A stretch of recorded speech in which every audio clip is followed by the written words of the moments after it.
आदर्श शिक्षण संस्थान जोधपुर द्वारा संचालित ऑनलाइन शिक्षण में आपका हार्दिक स्वागत एवं अभिनंदन।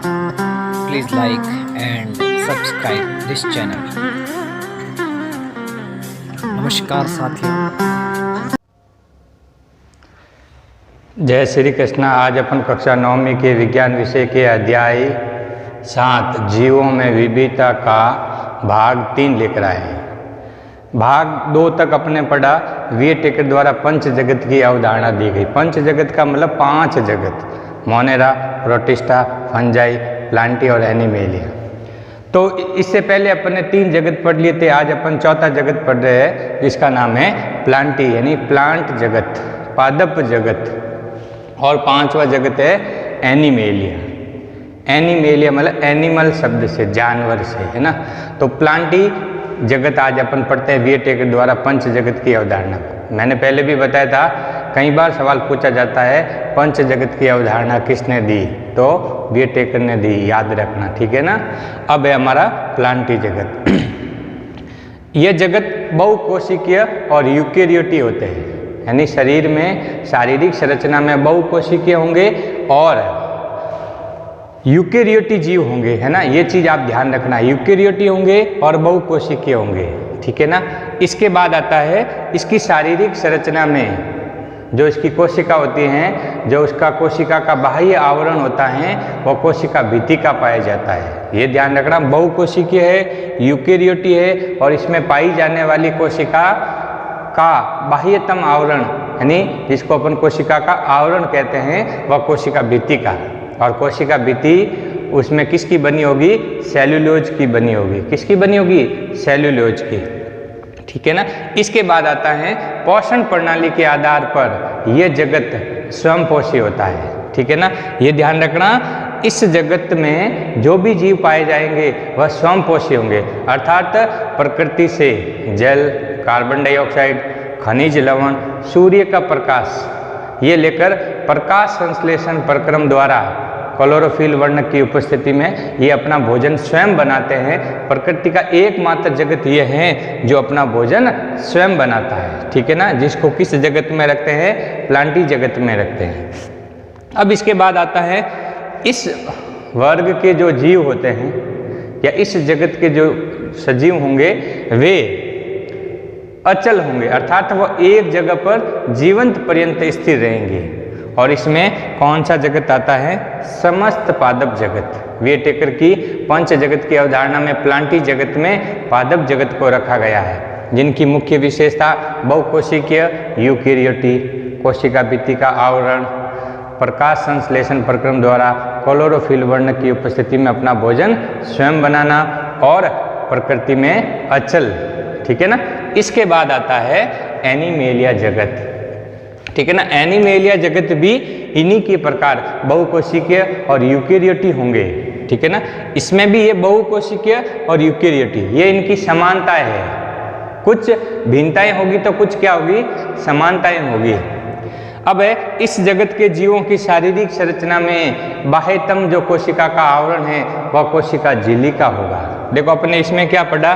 प्लांटी जगत में कोशिका झिल्ली का बाह्य आवरण कोशिका भित्ति का पाया जाता है और कोशिका भित्ति किसकी पाई जाती है? सेल्यूलोज की। और इसमें एनिमेलिया जगत में क्या होगा? शारीरिक संरचना में कोशिका का बाह्यतम आवरण कोशिका झिल्ली या प्लेज्मा झिल्ली का होता है और प्लेज्मा झिल्ली किसकी बनी होती है? प्रोटीन की बनी होते हैं। तो ये सेल्यूलोज की और ये किसकी बनी होगी? प्रोटीन की, ठीक है ना। इसके बाद आता है ये जगत पोषण प्रणाली के आधार पर स्वयंपोषी और ये पोषण प्रणाली के आधार पर विषमपोषी पाया जाता है। विषमपोषी का मतलब होता है कि वे सजीव जगत जो किसी अन्य जीव पर, अन्य सजीव पर प्रत्यक्ष यानी डायरेक्ट या इनडायरेक्ट रूप से भोजन पर निर्भर रहते हैं वो विषमपोषी कहलाते हैं। और अर्थात एनिमेलिया जगत पूर्णतः प्लांटी जगत पर क्या रहता है? निर्भर रहता है, यानी भोजन के आधार पर विषमपोषी जो है वह स्वयंपोषी पर अर्थात प्लांटी जगत पर निर्भर रहता है। इसके बाद आता है ये अचल होते हैं। तो ये कैसे होते हैं? चल होते हैं। और इसमें समस्त सजीव जगत को यानी जीव जगत, जंतु जगत को और मानव जगत को रखा है। ठीक है ना, ये हमारी पंच जगत की अवधारणाएं थी, जिसमें हमने मोनेरा, प्रोटिस्टा, फंजाई, प्लांटी और एनिमेलिया जगत के बारे में विस्तृत जानकारी प्राप्त की। देखो, इससे पहले अपने प्लांटी जगत को अब आगे अपन पढ़ेंगे। देखो, वियटेकर ने इस प्लांटी जगत को और एनिमेलिया जगत को भी उपवर्गों में बांटा है। देखो, इसका कारण क्या है? प्रकृति में सबसे ज़्यादा प्लांट जगत है, तो इसमें फिर इन्होंने अलग अलग प्रकार के इनके भी उपवर्ग बनाए हैं। ये हैं वर्ग, और वर्ग के बाद आएंगे उपवर्ग। जैसे अभी अपन प्लांटी जगत में, प्लांट जगत में, पादप जगत में कुछ उप जगत पढ़ेंगे, उपवर्ग पढ़ेंगे, जैसे थैलोफाइटा, ब्रायोफाइटा, टाइडोफाइटा, जिम्नोस्पर्म, एंजियोस्पर्म। यानी कितने भाग हो गए?